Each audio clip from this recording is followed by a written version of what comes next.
আপনারা সকলেই জানেন 1971 সালের যে পরাজিত শক্তি তাদেরকে বাংলাদেশের জনগণ 1971 সালেই বাংলাদেশ থেকে প্রত্যাখ্যান করেছিল। বন্ধুরা আমরা দেখেছি 1971 সালে পাকিস্তানি সৈন্যদের সাথে ঐক্যমত পোষণ করে ওই টাইমেও বাংলাদেশের জনগণের উপর তারা রক্তের লীলা চালিয়েছে। বন্ধুরা ওই টাইমেও বাংলাদেশের যে নারী সমাজের উপর তারা ধর্ষণ সহ সকল রকম অপকর্ম করেছে এই বাংলাদেশ জামায়াতে ইসলামী। বন্ধুরা আজকে আমরা লক্ষ্য করেছি কুমিল্লাতে একটি বিধবা নারীকে তারা ধর্ষণ করে গুমের একটি নাটক করে বাংলাদেশের সামনে একটি নাটকীয় ভূমিকায় তারা অবতীর্ণ হয়েছে। বন্ধুরা আমরা বলতে চাই বাংলাদেশ জাতীয়তাবাদী ছাত্রদল এসব সকল কালো দাঁতকে মুখ ভাঙা জবাব দিয়ে তাদের দাঁত ভাঙা জবাব দিবে।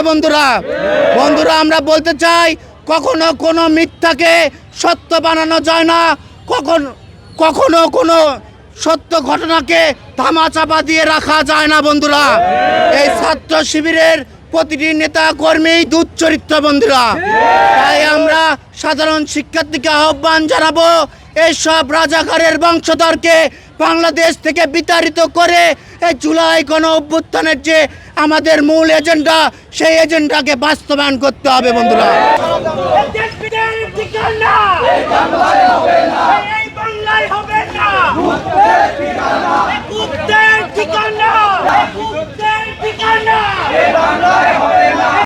একটি জঘন্যতম, একটি নির্লজ্জ, একটি ঘৃণ্যযোগ্য একটি অপরাধ এই বাংলাদেশে সংগঠিত হয়েছে। আমাদের কুমিল্লার দাউদকান্দিতে একজন বিধবা মহিলাকে ধর্ষণ করেছে। ধর্ষণের পরে তার ভ্রূণ হত্যা করেছে। তার ভ্রূণ হত্যা করার দায়ে এক লম্পট জামাতের শিবিরের নেতা, সে কুমিল্লা দাউদকান্দি এবং কুমিল্লার জেলা জামাতের জেলা শিবিরের সাবেক সভাপতি এবং কেন্দ্রীয় শিবিরের আন্তর্জাতিক বিষয়ক সম্পাদক, এই লম্পট আমাদের একটি নিরহ মা বোনের ইজ্জত নিয়ে খেলা করেছে। বাংলাদেশের নারী সমাজকে কলঙ্কিত করেছে। বাংলাদেশের জুলাই আগস্ট পরবর্তী গণ অভ্যুত্থান পরবর্তী যে বাংলাদেশ, সেই বাংলাদেশকে ধারণ করে বাংলাদেশের মানুষ যে রাজনীতি করে যাচ্ছে সেই রাজনীতিকে কলঙ্কিত করেছেন। একজন ছাত্র সংগঠনের নেতা হিসেবে একজন বিধবা মহিলাকে ধর্ষণ করেছে, বিয়ের প্রলোভনে ধর্ষণ করেছে এবং বিয়ে না করেই তার সাথে যে ভ্রূণ হত্যা করেছে। আমরা এর তীব্র নিন্দা এবং প্রতিবাদ জানাই। এমন ঘটনার পরে জামাতের আমির এবং ছাত্র শিবিরের আশ্রয়দাতা তিনি সেই ঘটনাকে অস্বীকার করে সরকারের বিরুদ্ধে একটি গুমের নাটক করেছে। এই গুমের নাটক জাতির কাছে প্রকাশিত হয়েছে।